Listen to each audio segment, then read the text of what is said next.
अस्सलामु अलैकुम व रहमतुल्लाहि व बरकातुहू।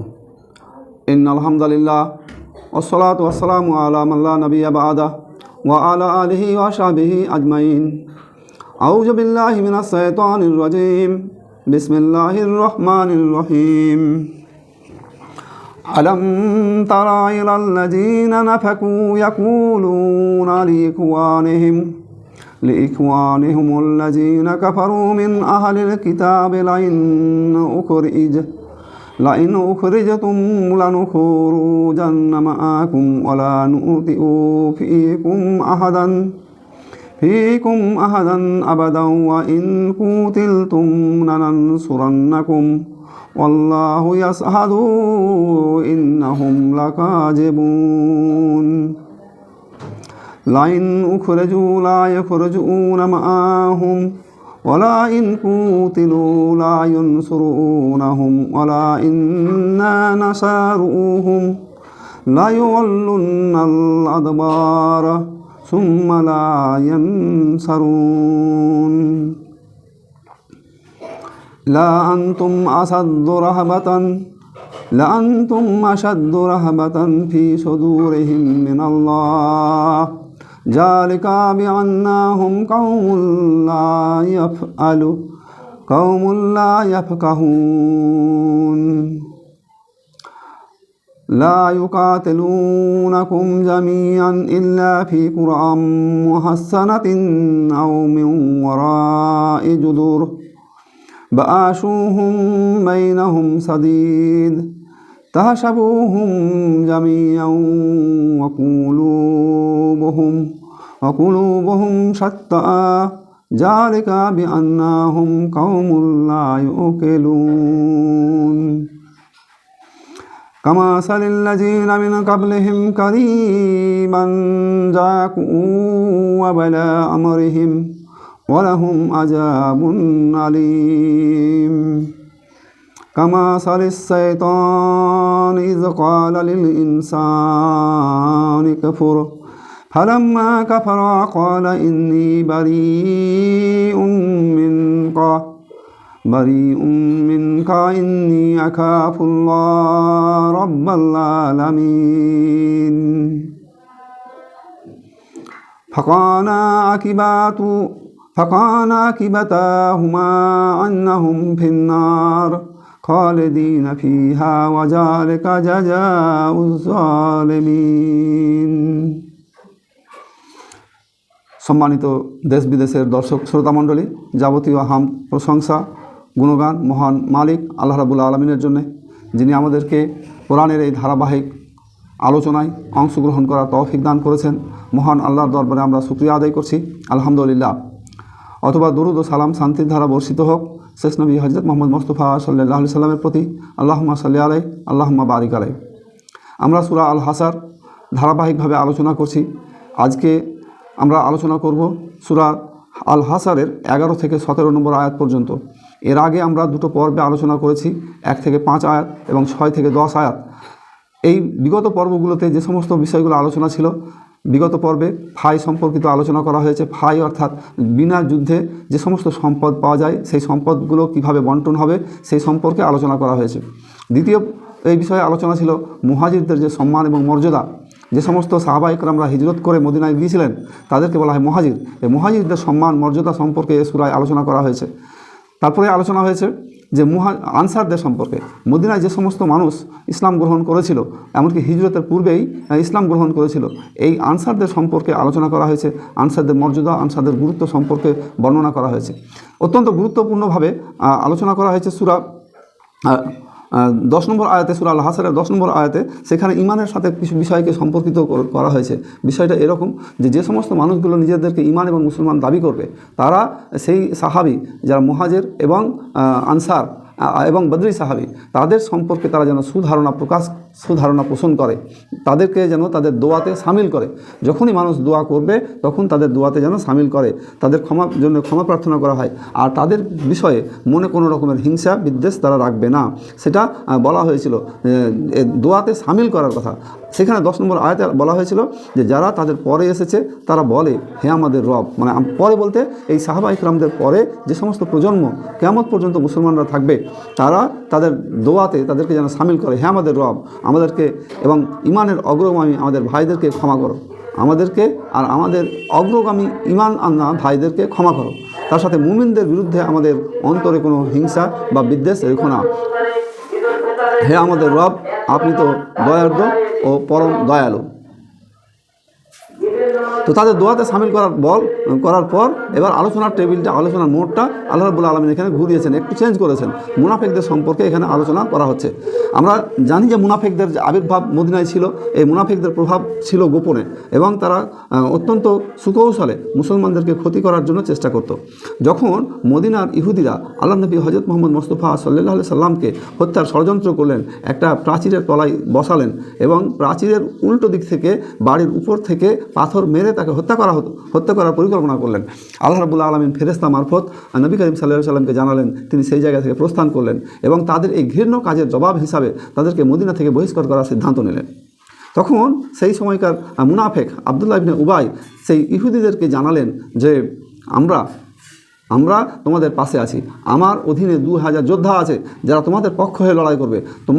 যদি তোমাদেরকে এখান থেকে মদিনা থেকে বহিষ্কার করা হয় তাহলে আমরাও তোমাদের সাথে বেরিয়ে যাব। এরকম তাদেরকে সাহস দিল। এই সাহস পেয়ে মদিনার ইহুদিরা আল্লাহ নবী হযরত মুহাম্মদ মুস্তাফা সাল্লাল্লাহু আলাইহি সাল্লামের 10 দিনের যে আলটিমেটাম, সেই 10 দিনের আলটিমেটামকে তারা চ্যালেঞ্জ করে বসলো। তো পরবর্তীতে দেখা গেছে যে আল্লাহ নবী সাহাবা একরামদের নিয়ে তাদের দুর্গকে অবরুদ্ধ করলেন এবং শেষ পর্যন্ত তারা মদিনা ত্যাগ করতে বাধ্য হয়। কিন্তু মজার বিষয় হচ্ছে যে সমস্ত মুনাফিকরা প্রতিশ্রুতি দিয়েছিল ইহুদিদেরকে যে আমরা তোমাদের পক্ষে লড়াই করব, তোমাদের জন্য যাবতীয় কিছু করব, এমনকি তোমাদেরকে যদি এখানে টিকাতে না পারি মদিনায়, তাহলে আমরা তোমাদের সাথে হিজরত করব, মানে বেরিয়ে চলে যাব, মদিনা থেকে তোমাদের সাথে আমরা বেরিয়ে চলে যাব। কিন্তু ঘটনা দেখা গেল যে মদিনার মুনাফিকরা সেখানে থেকে গেল আর ইহুদিরা সেই জায়গা থেকে বেরিয়ে চলে গেল, সিরিয়ার দিকে চলে গেল। তাহলে এই ঘটনা ইতিমধ্যে ঘটেছে। এই ঘটনার পরিপ্রেক্ষিতে আল্লাহ রাব্বুল আলামিন এখানে বর্ণনা করছেন যে আলাম তারা ইলাল্লাযিনা নাফাকু, তুমি কি মুনাফিকদেরকে দেখোনি? তারা কিতাবদারীদের মধ্যে যারা কুফরি করেছে তাদের ওই সব সঙ্গীকে বলে ইয়াকুলুনা লিইখওয়ানিহিমুল্লাযিনা কাফারু মিন আহলিল কিতাব লাইন উখরিজতুম লা নাখরুজান্না মাআকুম ওয়ালা নাআতিউ ফিকুম আহাদান আবাদাম।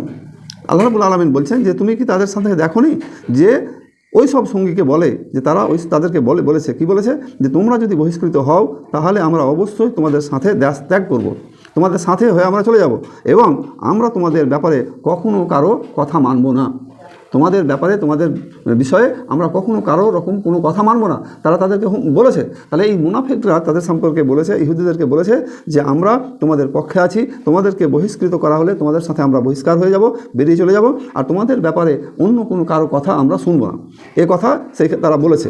তার সাথে সাথে তারা এটাও বলেছে যে যদি তোমরা আক্রান্ত হও তাহলে আমরা তোমাদেরকে সাহায্য করব, যদি তোমরা আক্রান্ত হও তাহলে আমরা তোমাদেরকে সাহায্য করব। ওয়াইন কুতিলতুম নানসুরান্নাকুম, যদি তোমরা আক্রান্ত হও আমরা তোমাদের সাহায্য করব। আল্লাহ বলছেন আল্লাহু ইয়াশহাদু ইন্নাহুম লাকাযিবুন, আল্লাহ রাব্বুল আলামিন বলছেন যে তারা অবশ্যই মিথ্যাবাদী।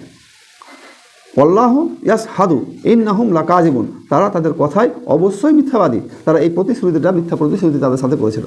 তাহলে মুনাফিকরা যে শুধু মুমিনদের সাথে প্রতারণা করার বিষয়টা এরকম নয়, মুনাফিকরা ইহুদিদের সাথেও প্রতারণা করেছে। ইহুদিদেরকে এই কথা বলেছে তারা যে আমরা তোমাদের সাথে আছি, তোমাদের পক্ষে লড়াই করব, তোমাদের পক্ষে 2000 যোদ্ধা আছে, তারা লড়াই করবে, তোমাদেরকে যাবতীয় রকমের সাহায্য করব, তোমাদের ব্যাপারে অন্য কারো সুপারিশ আমরা গ্রহণ করব না, তোমরা আক্রান্ত হলে আমরা তোমাদের পাশে দাঁড়াবো, এরকম তারা সাক্ষ্য দিয়েছে, ঘোষণা দিয়েছে। আর আল্লাহ বলছেন যে তাদের এই ঘোষণা, তাদের এই সাক্ষ্য এটা মিথ্যা।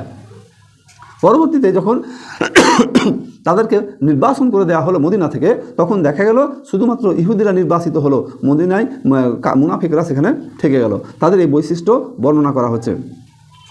তারা আরও বলেছে লাইন উখরেজু লা এখরেজু না মা আহুম, বস্তুত তারা বহিষ্কৃত হলে মুনাফিকরা তাদের দেশ ত্যাগ করবে না।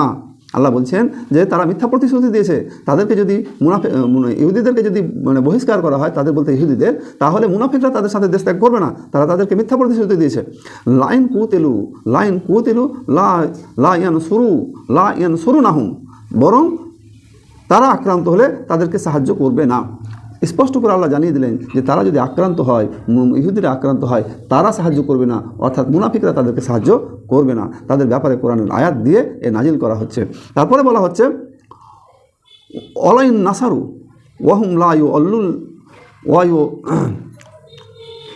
নাসারুহুম লা ইউআল্লুনাল আদবারা, তাদের সম্পর্কে বলা হচ্ছে তারা অবশ্যই আদবার পৃষ্ঠ প্রদর্শন করবে। আর কি বলা হচ্ছে সুম্মালা ইউন সারুন, অতঃপর কোনো সাহায্যকারী পাবে না। এই যে পৃষ্ঠ প্রদর্শন করা, এই পৃষ্ঠ প্রদর্শন করা বলতে পালিয়ে আসা। আমরা একটা ঘটনায় দেখেছি যে যখন মুনাফিকরা মানে ইহুদিরা আক্রান্ত হয়, তখন মুনাফিকরা যে সমস্ত প্রতিশ্রুতিগুলো দিয়েছিল সেই প্রতিশ্রুতিগুলো ভঙ্গ করে তারা সেখান থেকে পালিয়ে এসেছে। এইটা আমরা বনি কাইনুকা গোত্রের ক্ষেত্রেও এই ঘটনা আমাদের চোখে পড়ে। তাহলে তাদের কৃতকর্ম হচ্ছে এই একই কৃতকর্ম আমরা দেখেছি যে বদর যুদ্ধেও তারা নিরাপদ আশ্রয়ে থাকার চেষ্টা করেছে। এই মুনাফিক শ্রেণীর মানুষরা বদর যুদ্ধের সময়ও নিরাপদ আশ্রয়ে থাকার চেষ্টা করেছে। কোনো পক্ষে তারা ইমানদারদের পক্ষে তারা সাহায্য করার অবস্থান গ্রহণ করেনি। বনি কাইনুকার সাথেও তারা বিশ্বাসঘাতকতা করেছে। এখানে বনি নাজিরের ঘটনার কথা উল্লেখ করা হয়েছে, অন্যত্র বনি কাইনুকা গোত্রের সাথে তারা বিশ্বাসঘাতকতা করেছে। অর্থাৎ এই মুনাফিকদের চরিত্রই হচ্ছে বিশ্বাসঘাতকতা করা, তারা পৃষ্ঠ প্রদর্শন করে। তাদের পক্ষে বলা হচ্ছে যে লা আনতুম আসাদ্দ রাহাবাতান, প্রকৃতপক্ষে তাদের অন্তরে আল্লাহ অপেক্ষা তোমাদের ভয় বেশি আছে। লা আনতুম আসাদ্দ রাহাবাতান ফি সুদুরিহিম মিনাল্লাহ, আল্লাহ বলছেন যে প্রকৃতপক্ষে তাদের অন্তরে তোমাদের জন্যে ভয় বেশি আছে, অর্থাৎ ইমানদারদেরকে তারা বেশি ভয় করে, ইমানদারদের প্রতি তাদের ভয় অনেক বেশি। এটা জালিকা বি আন্নাহুম কাউমুল লা ইয়াফকাহুন, এটা এই জন্যে যে তারা এক নির্বোধ সম্প্রদায়, মানে তারা আল্লাহ থেকেও ইমানদারদেরকে বেশি ভয় করে, এই জন্যে তারা ইমানদারদের সামনে সরাসরি কোনো অবস্থান গ্রহণ করে না। এর থেকে একটা স্পষ্ট তাফসিরে ফাতুহুল মাজিদের সিদ্ধান্ত নেওয়া হয়েছে, মানে ঘোষণা করা হয়েছে, সেখানে এটা বলা হয়েছে যে তারা মূলত যে মুসলিমদের বিরুদ্ধে অমুসলিমদের সাহায্য করা, মানে এরা করবে না, মুসলিমদের বিরুদ্ধে অমুসলিমদের সাহায্য করে। আর এই অমুসলিমদের যে সাহায্য করে এই কাজটা হচ্ছে কুফরি কাজ। তাফসিরে ফাতুহুল মাজিদে এই কথাটা স্পষ্ট বলা হয়েছে যে মুসলিমদের বিরুদ্ধে অমুসলিমদের সাহায্য করা হচ্ছে কুফরি কাজ। তাহলে তারা সব সময় চেষ্টা করতো মুসলমানদের বিরুদ্ধে অবস্থান নেওয়ার। তাদের এই চরিত্রগুলো বারবার বর্ণনা করা হচ্ছে, কারণ তাদের এই চরিত্রটা এই জন্যে যে তারা হচ্ছে নির্বোধ, তাদের বোধ শক্তি নির্বোধ সম্প্রদায়। এই মুনাফিকদেরকে বলা হচ্ছে নির্বোধ সম্প্রদায়।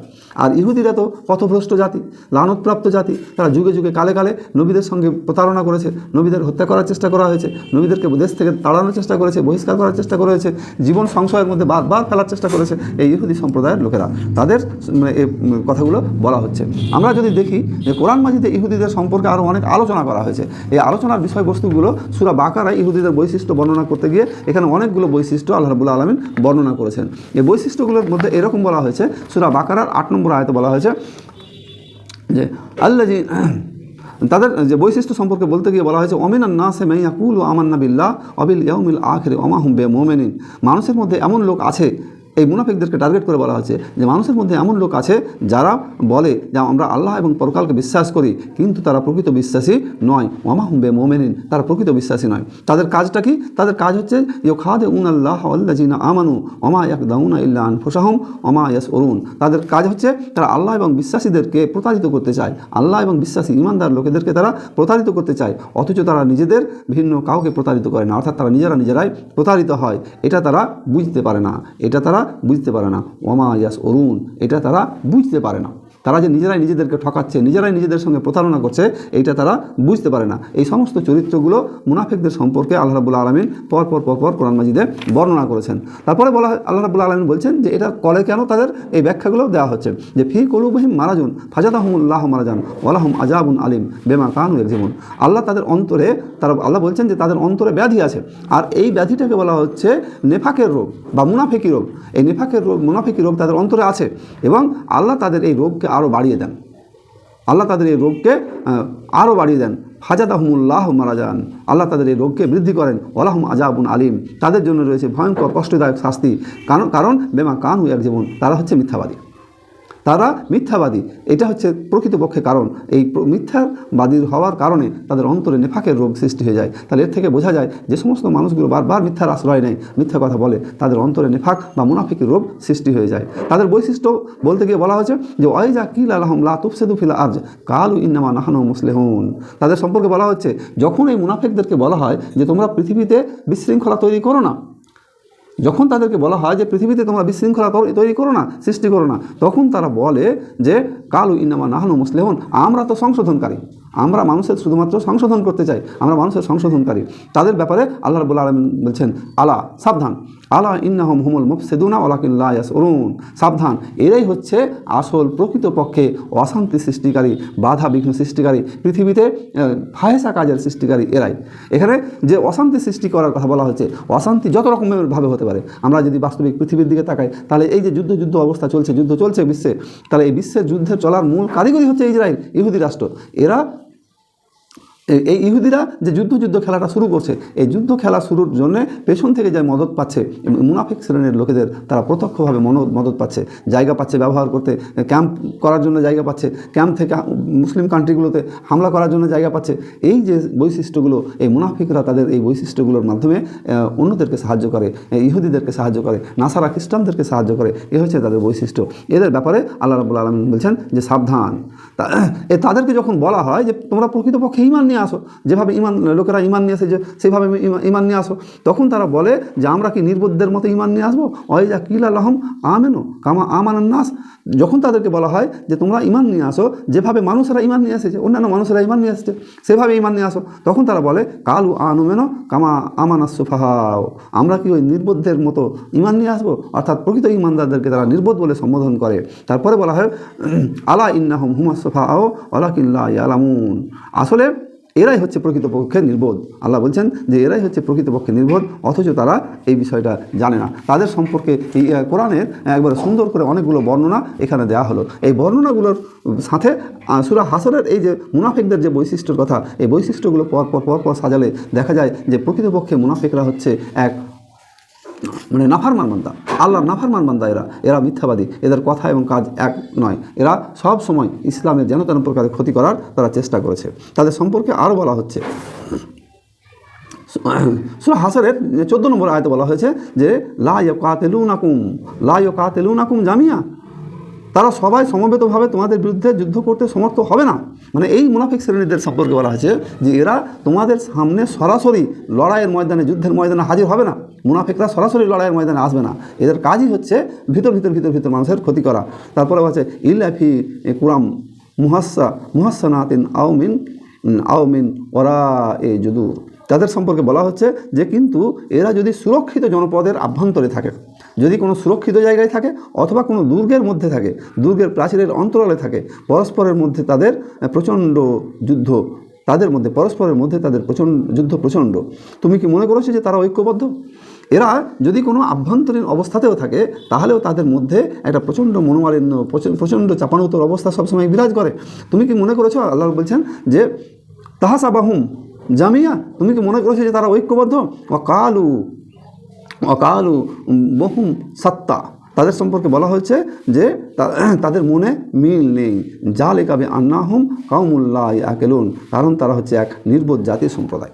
এখানে এই ইহুদি এবং মুনাফিকদের বৈশিষ্ট্য আরও বর্ণনা করা হচ্ছে যে যখন তারা কোনো একটা জনপদে থাকে, তখন সেই জনপদে থাকা অবস্থায় ইহুদিদের সাথে এবং মুনাফিকদের সাথে একটা দহরম মহরম সম্পর্ক থাকে।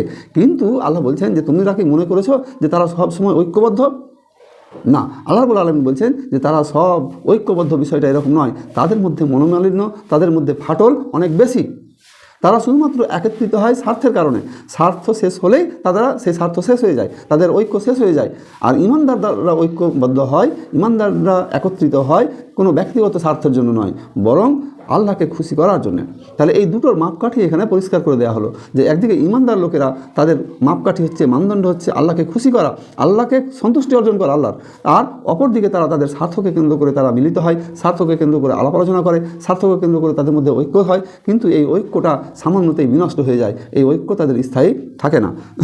তারা এক নির্বোধ সম্প্রদায়। তাদের সম্পর্কে বলা হচ্ছে যে তারা তাদের তুলনা তাদের পূর্বে যারা নিজেদের কৃতকর্মে শাস্তি আস্বাদন করেছে এবং তাদের জন্য রয়েছে যন্ত্রণাদায়ক শাস্তি, তাদের সম্পর্কে বলা হচ্ছে তাদের তুলনা কাদের সঙ্গে, কামাসালিল্লাযিনা মিন কাবলিহিম কারিবান জাআকু অবালা আমরিহিম, মানে বলা হচ্ছে যে তাদের তুলনা তার পূর্ববর্তী নিজেদের কৃতকর্মের স্বাদ আস্বাদন করেছে তাদের সাথে, মানে তাদের পূর্বে, অর্থাৎ যদি আমরা সেই যুগের কথা ধরি, সেই সময়ের কথা ধরি, যে তাদের তুলনা করা হচ্ছে তার পূর্বে যে সমস্ত সম্প্রদায় মানে শাস্তি ভোগ করেছে তাদের সাথে তাদের তুলনা করা হচ্ছে, অথবা যে সমস্ত মানুষগুলো মুনাফিকের কারণে এই পৃথিবীতে শাস্তি পেয়েছে তারাও তাদের সাথে সামিল, তাদের তুলনা শুধুমাত্র তারাই, তাদের জন্য রয়েছে যন্ত্রণাদায়ক শাস্তি, ওয়ালাহুম আযাবুন আলীম, তাদের জন্য রয়েছে যন্ত্রণাদায়ক শাস্তি। এই মুনাফিকদের কথা এখানে আল্লাহ রাব্বুল আলামিন বললেন। তাহলে এখানে যাদের সম্পর্কে এখানে আলোচনাটা করা হচ্ছে যে তাদের এই কৃতকাজের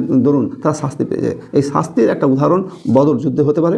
আর এছাড়া বনি কাইনুকা যে ঘটনা, সেই বনি কাইনুকার ঘটনাতেও মুনাফিক এবং ইহুদিরা প্রচুর ক্ষতিগ্রস্ত হয়েছে, তাদেরকে নির্বাসিত হতে হয়েছে, তাদের সেই শাস্তির কথাও এখানে স্মরণ করা যেতে পারে। তাহলে এখানে তাদের এই শাস্তির কথা আলোচনা করা হলো। তারপরে আল্লাহ রাব্বুল আলামিন বলছেন কামাসালিস শাইতান ইয ক্বালা লিল ইনসানি কুফর ফালাম্মা কাফারা ক্বালা ইন্নী বারিউম মিনকা ইন্নী আখাফু আল্লাহ রাব্বুল আলামিন।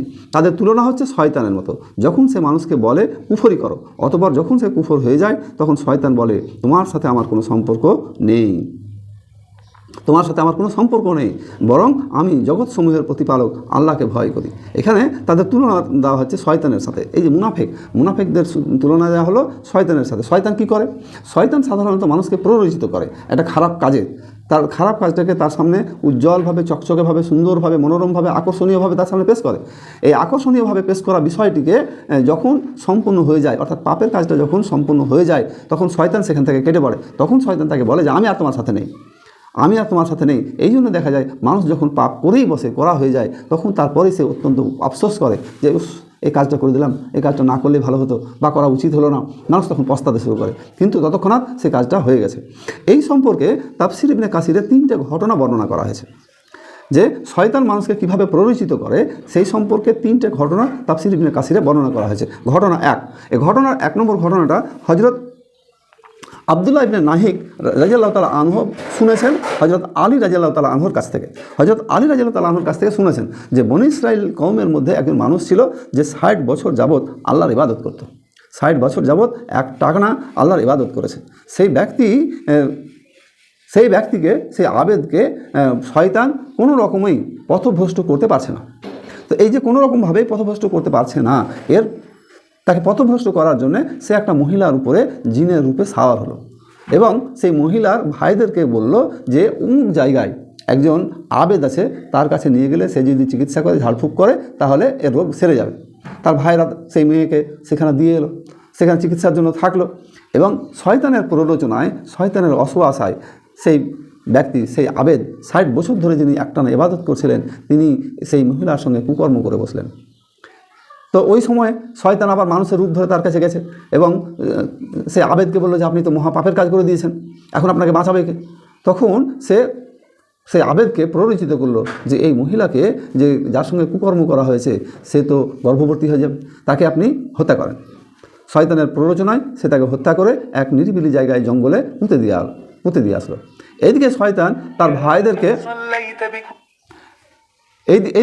তার ভাইদেরকে জানালো, বলল যে দেখো তোমার বোন এরকম হয়ে গেছে। তারা সত্যি সেখানে গেল, তার বোনকে আর দেখতে পেল না। তখন তারা সেই শয়তানকে বলল যে এখন আপনাকে কে বাঁচাবে? এখন যদি বাঁচাতে পারে তাহলে আমি আপনাকে বাঁচাতে পারি, কেবলমাত্র আমি, সুতরাং আমি যা বলবো তাই করতে হবে। আবেদ করলো কি?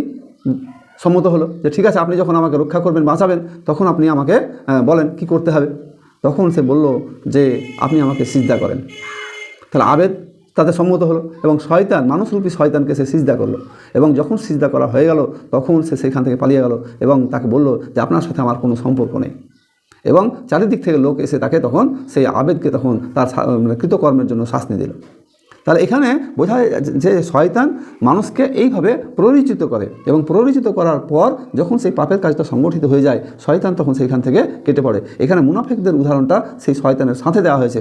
মুনাফিকরা সাহস দিয়ে, কথা দিয়ে, যুক্তি দিয়ে, পরামর্শ দিয়ে, পাশে থাকার আশ্বাস দিয়ে একটা সমস্যা তৈরি করে দেয়। আর যখন সমস্যাটা লেগে যায় তখন তারা সেখান থেকে কেটে পড়ে, তখন সেখান থেকে সরে যায়, তখন সেখানে তারা ভালো মানুষ সাজার চেষ্টা করে। এ হচ্ছে মুনাফিকি বৈশিষ্ট্য। এই মুনাফিকি বৈশিষ্ট্যটাকে আল্লাহ রাব্বুল আলামিন এখানে কোরআন মাজিদে কামা সালিস শয়তান একেবারে সরাসরি বলা হচ্ছে। তাদের উদাহরণ শয়তানের মতন। ইজ কালা লিল ইনসান, যে মানুষকে ইজ কালা লিল ইনসান ইকফুর, যে মানুষকে কুফরির মধ্যে নিমজ্জিত করে দেয়, মানুষকে কুফরির কাজে নিমজ্জিত করে। যখন ফালাম্মা ফারা, যখন কুফরির কাজটা সম্পূর্ণ হয়, কালা ইন্নি বারি মিনকা ইন্নি, যখন এই কুফরির কাজটা সম্পূর্ণ হয় তখন তারা বলে যে সেখান থেকে তারা কেটে পড়ে, ইন্নি আখাফুল্লাহ রাব্বুল আলামিন, তখন তারা বলে, তখন সেই বলে যে আমি আল্লাহকে কেবলমাত্র ভয় করি। এটা হচ্ছে প্রথম ঘটনা বর্ণনা করা হলো। দ্বিতীয় আরেকটা ঘটনা বর্ণনা করা হয়েছে, আবদুল্লাহ ইবনে মাসউদ থেকে হাদিসটি বর্ণনা করা হয়েছে। আবদুল্লাহ ইবনে মাসউদ থেকে ঘটনাটা বর্ণনা করা হয়েছে, যে ঘটনাটা এরকম যে এক মহিলা ছাগল চড়াতো, এক মহিলা ছাগল চড়াতো। তো এক রাত্রে, এটা বনী ইসরাইল কওমের ঘটনা, তো এক রাত্রে সেই মহিলা ঝড় বৃষ্টি বাদলের কারণে এক গির্জায় গিয়ে আশ্রয় গ্রহণ করলো। তো গির্জায় ছিল এক পাদ্রী, ধর্মযাজক। সেই পাদ্রী তাকে তার সাথে শয়তানের অসহায় পড়ে হোক আর যেভাবেই হোক সে তার সাথে কুকর্ম করে বসে, এবং সে আশঙ্কা হয় এই কুকর্মের বশবর্তী হয়ে সে অন্তঃসত্ত্বা হয়ে যাবে। তো এই অবস্থায় শয়তান তাকে প্ররোচনা দিল যে এই মহিলাকে হত্যা করো। তো শয়তানের প্ররোচনায় তাকে হত্যা করলো। হত্যা করার পর গভীর জঙ্গলে একটা দাফন করে দেওয়া হলো, পুঁতে দেওয়া হলো। এইদিকে সেই মহিলা ছিল 4টা ভাই, তারা রাত্রে স্বপ্ন দেখলো। এই স্বপ্নও কিন্তু শয়তান তাদেরকে দেখাচ্ছেন, যে শয়তান স্বপ্নে দেখাচ্ছেন যে তোমাদের বোনকে সেই পাদ্রী হত্যা করেছে এবং অমুক জঙ্গলের অমুক জায়গায় পুঁতে রাখা হয়েছে। তখন তারা করলো কি, যে 4 ভাই যখন একই স্বপ্ন দেখলো, তারা পরস্পরে তখন তৎকালীন বাদশার কাছে তারা অভিযোগ দায়ের করলো। অভিযোগ শোনার সাথে সাথে বাদশাহ লোক পাঠালো, লোক পাঠিয়ে দেখলো অভিযোগ সত্য। যেখানে আলামত দিয়েছিল লাশ পুঁতে রাখা হয়েছে, সেই আলামত অনুযায়ী সেখানে খুঁড়ে দেখা গেলো যে সত্যি তাকে পুঁতে রাখা হয়েছে, হত্যা করে পুঁতে রাখা হয়েছে। এখন এই অবস্থায় আবার সেই শয়তান সেই আবেদের কাছে, তার কাছে গেল, গিয়ে বলছে আপনাকে বাঁচাতে পারি কেবলমাত্র আমি এই অবস্থা থেকে, বাদশার হাত থেকে। বাদশাহ তো আপনাকে সুলি ফাঁসি দেবেই, আপনি যে কাজ করেছেন এতে তো সুলি ফাঁসি ছাড়া আপনার কোনো উপায় নেই, আপনাকে বাঁচাতে পারি একমাত্র আমি। শয়তান যখন মানুষের রূপ ধরে তার কাছে গেল, তখন তার কাছে পরামর্শ চাইলো, তাহলে বলেন কি করলে আমি বাঁচতে পারি? তখন সে আবার বলল যে আপনি আমাকে সিজদা করেন। শয়তান তাকে সিজদা, মানে শয়তানের কথায় প্ররোচিত হয়ে সে আবেদ তাকে সিজদা করলো, এবং যখন সিজদা করা সম্পূর্ণ হয়ে গেল তখন সেই শয়তান সেখান থেকে চলে গেল, এবং পরবর্তীতে সেই বাদশাহ তার মৃত্যুদণ্ড কার্যকর করলো। তাহলে দেখেন যে শয়তানের বৈশিষ্ট্যটা হচ্ছে এটাই। অপরদিকে আরেকটা ঘটনা বর্ণনা করা হয়েছে, যে বনী ইসরাইল কওমের একজন আবেদ ছিলেন যার নাম হচ্ছে জোরাইজের বিরুদ্ধে অভিযোগ উঠল যে এক মহিলা তার বিরুদ্ধে অভিযোগ করলো যে তার যে সন্তান জন্মগ্রহণ করেছে এই সন্তানের পিতা হচ্ছে জোরাইজ। এ কথা শোনার সাথে সাথে গ্রামের লোকেরা, দেশবাসীরা, সেই আবেদ যে গির্জায় থাকতো, আল্লাহর ইবাদত করতো, ইবাদতখানাকে ভেঙে চুরমার করে দেওয়া হলো এবং তাকে ধরে নিয়ে আসা হলো। যখন তাকে ধরে নিয়ে আসা হচ্ছে, এর নিষ্পাপ ব্যক্তি ও কিছুই জানে না, সে জিজ্ঞাসা করছে যে আপনারা আমার সাথে এরকম আচরণ করছেন কেন? তখন গ্রামের লোক তাকে যথাযথভাবে মারধর থেকে শুরু করে বিচার সভায় তাকে হাজির করা হলো। বিচার সভায় এসে যখন তিনি বুঝতে পারলেন যে আমার বিরুদ্ধে এই অভিযোগ আনা হয়েছে, তখন তিনি সেই মহিলার যে সন্তান জন্মগ্রহণ করেছিল, যে সন্তানের প্রতি লোকেরা আঙুল তুলেছিল, সেই সন্তানকে জিজ্ঞাসা করলো, কোলের সন্তান, তাকে বলা হলো, আচ্ছা বাবা বলো তো তোমার বাবাকে, তোমার পিতাকে, তোমার পিতৃপরিচয়কে। আল্লাহর হুকুম, এই আবেদের পক্ষে আল্লাহর পক্ষ থেকে যে কথা, মানে বাচ্চা ছেলে কথা বলতে পারে এরকম একটা ঘটনা এখানে শোনানো হলো। সে বলল, সে শিশুটি উত্তর দিল যে আমার পিতা হচ্ছে একজন রাখাল। যখন সে কথা বলল, তখন দেশের লোকেরা, গ্রামের লোকেরা, এলাকার মানুষরা বুঝতে পারলো যে আবেদ সত্যিকার অর্থেই প্রকৃত নিষ্পাপ মানুষ, প্রকৃত ভালো মানুষ, তার ইবাদতখানাকে ভেঙে গুঁড়িয়ে দেওয়াটা ভুল হয়েছে। তখন সেই গ্রামের লোকেরা তাকে বলল যে আমি আপনাকে, আপনার এই ইবাদতখানাকে আমরা সোনা দিয়ে তৈরি করে দিতে চাই। আমরা মাটির ইবাদতখানা ছিল, সেটাকে আমরা সোনার ইবাদতখানা দিয়ে তৈরি করে দিতে চাই। তখন সেই জোরাইজ বলল যে না, আমার যেরকম মাটির ইবাদতখানা ছিল সেই রকমই করে দেওয়া হোক। আর এই সব ঘটনাগুলো থেকে প্রমাণিত হয় যে শয়তান মানুষকে খারাপ কাজে অশ্বাসা দেয়। এই শয়তানের বৈশিষ্ট্য হচ্ছে খারাপ কাজ সংগঠিত করে দিয়ে সেখান থেকে সরে যাওয়া। শয়তান শয়তানের সাথে এই মুনাফিকদের তুলনা আল্লাহ রাব্বুল আলামিন নিজে করছেন কোরআন মাজিদে। কামা সালিস শয়তান ইজ ক্বাল লিল ইনসান, শয়তান যেমনভাবে মানুষকে খারাপ কাজে নিমজ্জিত করে সেখান থেকে কেটে পড়ে, এই মুনাফিকরাও ঠিক ওইভাবে মানুষের সাথে ঝগড়া, বিবাদ, দ্বন্দ্ব, লড়াই, যুদ্ধ, সন্ত্রাস এসব লাগিয়ে দিয়ে তারা আস্তে করে সেখান থেকে কেটে পড়ে। এই বৈশিষ্ট্যগুলো হচ্ছে শয়তানের বৈশিষ্ট্য। আর শয়তানের জন্য আল্লাহ রাব্বুল আলামিনের যে ব্যবস্থা করে রেখেছেন সেটা হচ্ছে ফাকানা আকিবাতুহুমা আন্নাহুম ফিন্নার, ফলে উভয়ের পরিণাম হবে জাহান্নাম, সেখানে তারা স্থায়ীভাবে থাকবে। খালিদিনা ফিহা ওয়া যালিকা জাযাউজ জালিমিন, এবং সেটা হবে জালিমদের কর্মফলের স্থান, সেটা হবে স্থায়ী জায়গা এবং সেটা হবে জালিমদের কর্মফলের জন্য জায়গা। জালিমদের যে কর্মফল এরই হচ্ছে একটা জায়গা। তাহলে এখানে আমরা জালিমদের কর্মফলের কথা জানলাম। তো উভয়ের পরিণাম হবে জাহান্নাম। এখানে উভয় বলতে কারা? এখানে উভয় বলতে যে সমস্ত ইহুদি এবং মুনাফিক এই দুটো সম্প্রদায় তারা একে অপরকে সহযোগিতা করার আশ্বাস নিয়েছিল, যারা আশ্বস্ত করেছিল সাহায্য করব, অথবা যারা গ্রহণ করেছিল, অর্থাৎ পরামর্শ দেওয়া এবং কাজ বাস্তবায়ন করা, দুটো সম্প্রদায়কেই বলা হচ্ছে উভয় সম্প্রদায়। যিনি পরামর্শ দিচ্ছেন, মনে করেন একটা মানুষ খারাপ কাজে পরামর্শ দিচ্ছেন আর ওই খারাপ কাজটা একজন করলো, তো যিনি পরামর্শ দিচ্ছেন এবং যিনি বাস্তবায়ন করছেন, এই উভয়, মুনাফিক হোক ইহুদি হোক আর যে সম্প্রদায় হোক না কেন, এই উভয় সম্প্রদায়কেই বলা হচ্ছে যে ফাকানা আকিবাতুহুমা আন্নাহুমা ফিন্নার, তারা উভয়েই হবে, তা উভয়ের পরিণামই হবে জাহান্নাম, তারা উভয়ে যাবে জাহান্নামে। আর কি হবে? খালিদিনা ফিহা, তারা সেইখানে চিরকাল থাকবে, চিরস্থায়ী বসবাস করবে। ওয়াযালিকা জাযাউজ জালিমিন, আর এইটা হচ্ছে তাদের কর্মফল। তাহলে তারা দুনিয়াতে থাকা অবস্থায়, বেঁচে থাকা অবস্থায় যে কর্ম করেছে তার কর্মফল স্বরূপ তারা জাহান্নামে যাবে, তাদের চিরস্থায়ী জাহান্নাম হবে। তো আমরা আজকে যে আলোচনা করলাম 11 থেকে 17 নম্বর আয়াত পর্যন্ত, এখানে কিছুমাত্র যে শিক্ষণীয় বিষয়গুলো আছে, এই শিক্ষণীয় বিষয়গুলো হচ্ছে 1 নম্বর, যে মুনাফিক এবং কাফেরদের প্রতিশ্রুতি ছলনা মাত্র। মুনাফিকরা, কাফেররা, মুশরিকরা, ইহুদিরা, খ্রিস্টানরা, নাসাররা, এই সমস্ত যারাই আছে তাদের প্রতিশ্রুতি হচ্ছে ছলনা মাত্র। তাদের প্রতিশ্রুতির উপরে নির্ভর করা, ভরসা করা কোনো ইমানদার মুমিনের কাজ নয়। 1 নম্বর শিক্ষা। 2 নম্বর হচ্ছে মুসলমানদের যে ঐক্য, সাহস এবং ইমানি দৃঢ়তা, এইটাকে অমুসলিমরা ভয় করে। এই মুসলমানদের অস্ত্রশস্ত্র কত বেশি বা কত কম এইটাকে তারা ভয় করে না, বরং তারা ভয় করে তাদের ঐক্যকে। কারণ মুসলমানদের ঐক্য হয় আল্লাহকে খুশি করাকে সামনে রেখে। মুসলমানদের যে সাহস সেটা হচ্ছে ইমান নির্ভর সাহস, আল্লাহর উপরে ভরসা করার জন্য তাদের সাহস বেড়ে যায়। কারণ তারা জানে যে তারা সমস্ত ব্যাপারে আল্লাহ রাব্বুল আলামিনের উপরে তারা নির্ভর করে, তারা আল্লাহর উপরে নির্ভরতার কারণে তাদের সাহস বেড়ে যায়। আর ইমানি দৃঢ়তা যে আমরা মৃত্যুবরণ করলে, ইমানটা এরকম যে আমরা মরলে আল্লাহকে খুশি করার লাইনে মরবো, হিজবুল্লাহ দল পক্ষ থেকে মরবো, আল্লাহ যে পথে খুশি হন সেই পথে থেকে মৃত্যুবরণ করব। এ হচ্ছে মুসলমানদের দৃঢ়তা, তাদের ঐক্য, তাদের সাহস এবং তাদের ইমানি দৃঢ়তা। এইটাকে কাফেররা, মুশরিকরা বেশি ভয় করে। আমরা বদরের দেখুন বা অন্যান্য যে সমস্ত যুদ্ধগুলোর কথা ইতিহাসে জানি, সেই যুদ্ধগুলোতে মুসলমানদের কখনো সংখ্যা বেশি ছিল না, মুসলমানদের অস্ত্রশস্ত্র বেশি ছিল না, মুসলমানদের শক্তি বেশি ছিল না, তারপরেও তারা জয়লাভ করেছে। তারা জয়লাভ করেছে এই 3টে কারণে। মুসলমানদের ঐক্য, এই ঐক্যটা হয়েছিল শুধুমাত্র আল্লাহকে খুশি করার জন্য। তাদের মধ্যে অন্তরে সাহস ছিল, এই সাহসটা ছিল শুধুমাত্র এই জন্যে যে আল্লাহ রাব্বুল আলামিন আমাদের সাহায্যকারী, একমাত্র ভরসাকারী আল্লাহ রাব্বুল আলামিন। তারা এই কঠিন বিষয়ের উপরে দাঁড়িয়ে থাকতে পেরেছিল ঈমানি দৃঢ়তাকে সামনে রেখে। আর এইটাই হচ্ছে অমুসলিমদের জন্য ভয়ের কারণ। আজও মুসলমানরা যদি ঐক্যবদ্ধ থাকে, আল্লাহর উপরে ভরসা করে সাহস অর্জন করতে পারে এবং ইমানের দৃঢ়তা নিয়ে এগোতে পারে, তাহলে আজও মুসলমানরা পৃথিবীতে জয়লাভ করবে। এই 3টে পয়েন্ট থেকে মুসলমানরা শত মাইল দূরে চলে গেছে। মুসলমানদের মধ্যে মুনাফিক শ্রেণী অত্যন্ত বেশি হয়েছে। তারা মানুষের উপরে, আল্লাহর উপরে ভরসা বাদ দিয়ে মানুষের উপরে ভরসাকে বেশি প্রাধান্য দেয়। ইহুদি খ্রিস্টান নাসারাদের উপরে বেশি ভরসা করে। এই যে মুসলিম কান্ট্রিগুলো, সৌদি আরব, জর্ডান, কুয়েত, বাহরাইন, আজারবাইজান, এই যে মুসলিম কান্ট্রিগুলো আমেরিকা এবং ইসরায়েলকে ঘাঁটি করতে দিচ্ছে, এটা কেন দিচ্ছে? এটা তাদের উপরে তারা নির্ভরশীল। তারা ধরে নিয়েছে যে তাদের সাহায্য ছাড়া আমরা ক্ষমতায় থাকতে পারবো না। ক্ষমতায় টিকে থাকার জন্য আমেরিকা ইসরায়েলের উপরে নির্ভরশীলতা, এই নির্ভরশীলতা থেকে তারা ঘাঁটি কাটতে দেওয়া, এই কাজগুলো হচ্ছে মুনাফিকি কাজ। এখানে আল্লাহ রাব্বুল আলামিন মুসলমানদেরকে শিক্ষা দিচ্ছেন, মুসলিমদের বিরুদ্ধে অমুসলিমদের সাহায্য করা কুফরি।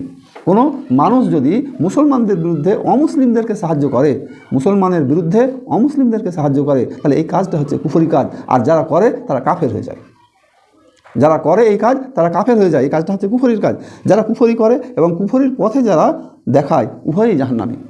এখানে অত্যন্ত গুরুত্বপূর্ণ শিক্ষা, যে কথাটা শেষ লাইনে বলা হচ্ছে যে ফাকানা আকিবাতুহুমা উভয়ই তারা জাহান্নামী। এই উভয়ই হচ্ছে যারা কুফরি করে আর যারা কুফরির পথ দেখায়, যারা মুনাফিকি করে, যারা মুনাফিকের পথ দেখায়, যারা খারাপ কাজ করে, খারাপ কাজের পথ দেখায়, যারা পৃথিবীতে বিশৃঙ্খলা সৃষ্টি করে, বিশৃঙ্খলা সৃষ্টি করার জন্য যাবতীয় উপায় উপকরণ বাতলে দেয় এই বা বাস্তবায়ন করে, এই উভয় সম্প্রদায় এরা হচ্ছে জাহান্নামী।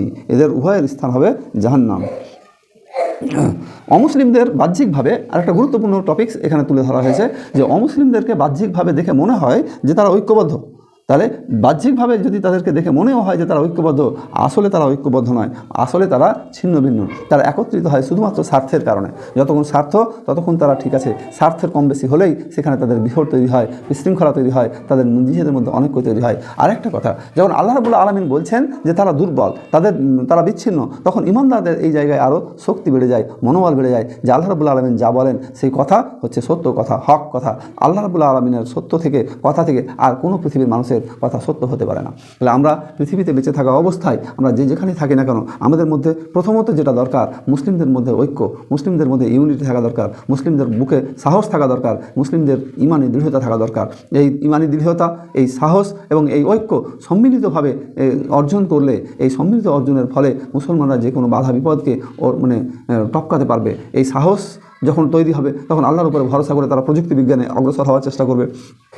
যখন তারা ঐক্যবদ্ধ হবে তখন একে অপরের বিপদে তারা পাশে দাঁড়াবে, ঝাঁপিয়ে পড়বে। যখন তাদের ইমানি চেতনা থাকবে তখন তারা এই ঝাঁপিয়ে পড়ার কাজটা, অগ্রসর হওয়ার কাজটা জানবে যে এটা হচ্ছে আল্লাহকে খুশি করার কাজ। এই আল্লাহকে খুশি করতে পারলে আমাদের ইহলৌকিক এবং পারলৌকিক সুখ সমৃদ্ধি, সুখ আছে, সমৃদ্ধি আছে। আমরা মৃত্যুর পরেও অনন্তকালের সুখের জীবনযাপন করতে পারবো। আল্লাহ আমাদের সবাইকে সেই তৌফিক দান করো। আমিন। ও আখিরি দাওয়া আনিল হামদুলিল্লাহি রাব্বিল আলামিন। আসসালামু আলাইকুম ওয়া রাহমাতুল্লাহি ওয়া বারাকাতুহু।